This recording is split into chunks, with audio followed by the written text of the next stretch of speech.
Ger Heraty. How long are the Heratys in Team Croagh? I suppose, well, I'd be fourth generation anyways. My great grandfather would have come here, I suppose, maybe good to 200 years ago. And where did he come from? He came from a place called Croagh, over towards Louisburg, between Dublin and Louisburg. And he went into farming, obviously, yeah? Yeah, I'd say it was a small farm at the start, and it was supposed to only have a goose hatching in the cleave when he arrived here in this village.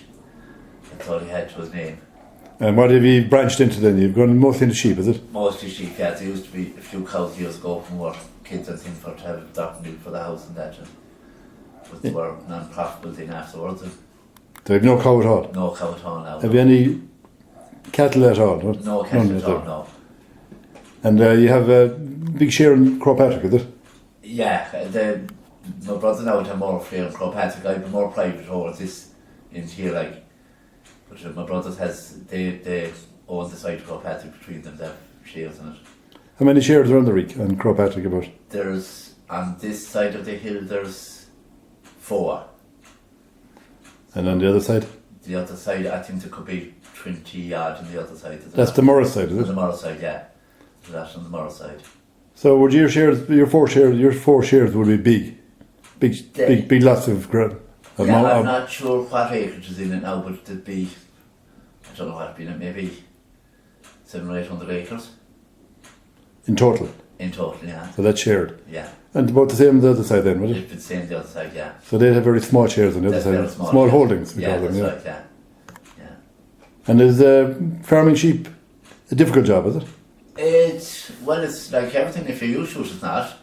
But at times it can be difficult enough. It's about the busy time now, being on lambing time and that, and trying to get them down for the shearing and dipping at November and that. But it's not that difficult. If you have a fairly good dog, I think you're flying it, and if you haven't, you're in trouble. Well, down to the dog, is it? It's all down to the dog at the end of the day, yeah. And have you many dogs? I one working dog, and my son Kevin has another working dog, and that does us. Most men have maybe 2 dogs or that, but I never had more than one. And will they work in the distance, they will? Oh, they work at any distance, yeah. How far away can they go? And how far away can you control them?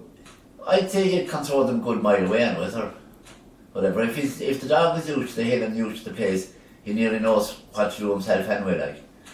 And when you're gathering sheep off the hill, the sheep has a run for themselves, like, and if you let them go their own run and that, and not to upset the run them, it'd be easy enough to get them. But if you try to put them the wrong way, you'd be in awful trouble then, like. So if a strange person come into a hill now gathering on that, he'd have awful trouble altogether. He wouldn't know what to be at, like.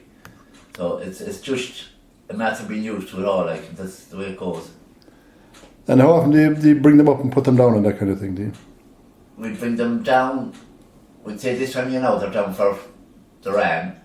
They'll come down again in February for dosing, and then they'll come in April for lambing.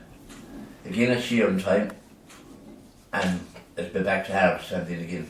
And 4 or 5 times a year. And you have to collect them each time, you do? Each time, yeah. And how do they manage for feeding in wintertime? Well, it's the tin ones, the ones when we bring them down in February for a dose, and the tin sheep be held down and should get fed. And the strong ones then will go back up to the hill again. So we don't feed only as little as possible, like. So they're better off without feeding if they can survive without it. They're a better type of a sheep. They're used to the mountain? They're used to the mountain, yeah. Would you lose many to the mountain now in a year? It just depends on the weather thing, like. Some years you might lose very little, and more years you might lose maybe a fair few. You might lose 10 or 12 or 15, it depends on. If snow came now, you could lose a lot of sheep in it.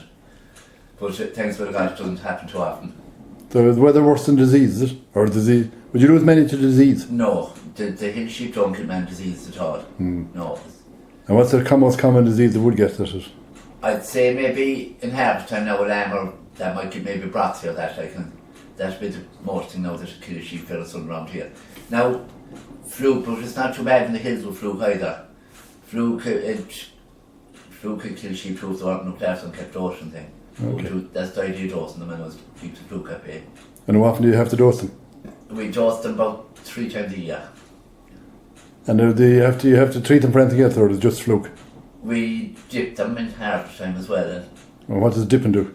It does, well, it kills chicks and lice and all that.